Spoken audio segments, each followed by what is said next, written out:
कल हम सभी लोगों ने चर्चा किया कि एब्सोल्यूट रियल नंबर का एब्सोल्यूट वैल्यू क्या होता है, किस तरीके से डिनोट करते हैं और उसकी डेफिनेशन क्या होती है। आज फिर से उसको हम रिकॉल करते हैं। आइए, हमने कहा रियल नंबर के एब्सोल्यूट वैल्यू को हम मॉड एक्स से रिप्रेजेंट करते हैं। अगर हमने कहा कि एक्स रियल वैल्यू है तो उसके मॉडुलस को या एब्सोल्यूट वैल्यू को मॉड एक्स से रिप्रेजेंट करेंगे इस तरीके से। और डिफाइन करने का क्या तरीका होगा, mod x is equal to लिखेंगे माइनस एक्स। कब होगा ये, if x is less than 0 and mod x is equal to x होगा if x is greater or equal to 0। अर्थात मॉड x की वैल्यू माइनस एक्स के बराबर होगी जब x लेस देन 0 होगा, और मॉड x की वैल्यू x के बराबर होगी जब x आपका 0 या 0 से बड़ा होगा। आइए इसमें कुछ प्रॉपर्टीज देखते हैं, इसमें कुछ मुख्य बातें हम लोग देखते हैं। देखें यहां पे लिखा है नोट नंबर 1 में कि a इक्वल टू बी अगर है तो ये इंप्लाई करेगा कि mod a equal to mod b।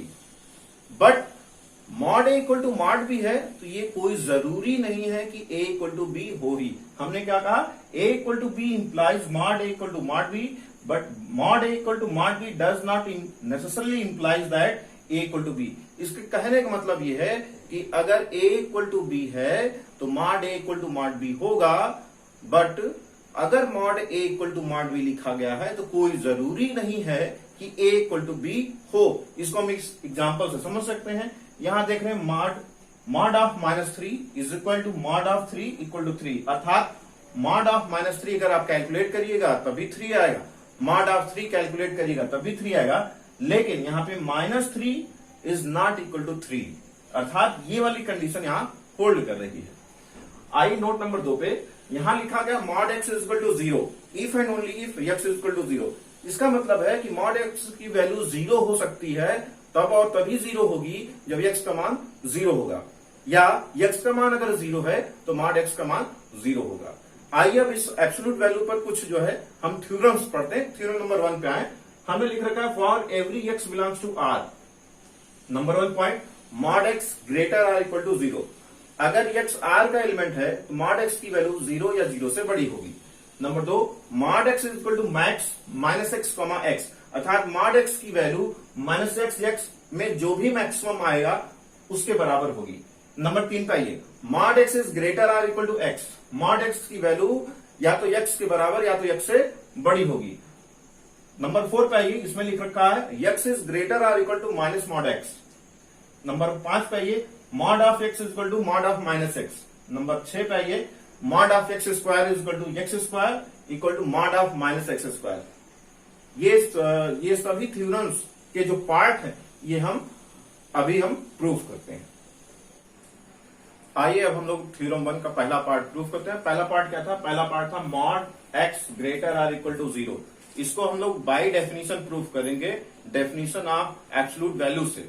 तो चलिए, हम लोग ने पढ़ रखा था कि अगर x r का एलिमेंट है तो बाय द लॉ ऑफ ट्रिकोटॉमी केवल एक ही, इन तीनों में से केवल एक ही कंडीशन ट्रू हो सकती है, चाहे x की वैल्यू 0 से बड़ी होगी, चाहे x 0 के बराबर होगा, चाहे x 0 से छोटा होगा।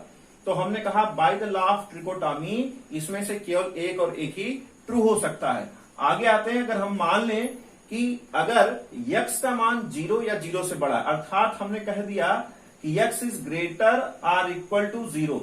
दो कंडीशन एक साथ लेके चल रहे हैं, दो कंडीशन का मतलब दोनों कंडीशन एक साथ होल्ड नहीं कर रही है। हमने कहा if x is either 0 or greater than 0 then by definition of mod x we have.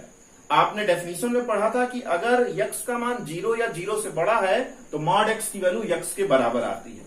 ये बाय डेफिनेशन हमने लिखा, लेकिन यहां पे हमने ये भी लिखा कि x is greater or equal to 0, अर्थात ये जो x है इसका मान 0 या 0 से बड़ा होगा।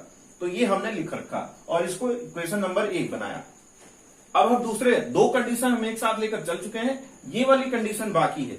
अब इस वाले कंडीशन पे आते हैं, हम मानते हैं आगे फिर से again if x is less than 0, फिर से हम कहते हैं कि अगर x का मान 0 से छोटा है तब by definition of mod x की डेफिनेशन से क्या होता है, mod x is equal to minus x, mod x is equal to minus x. अब आते हैं यहां पे, हमने माना क्या है, x कैसा है, x लेस देन 0 है।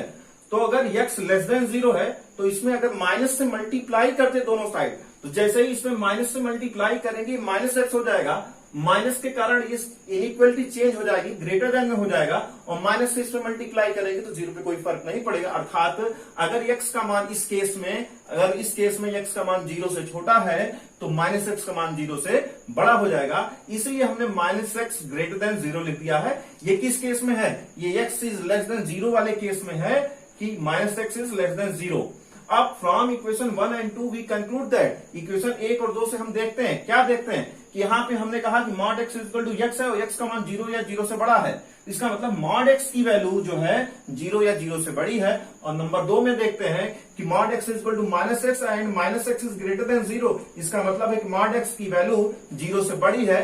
इक्वेशन नंबर 1 और 2 को जब कंक्लूड करेंगे तो यहां से रिजल्ट हमको मिलेगा कि मॉड x की वैल्यू या तो 0 है या तो 0 से बड़ी है, अर्थात मॉड x इज ग्रेटर और equal to 0 for every x belongs to R।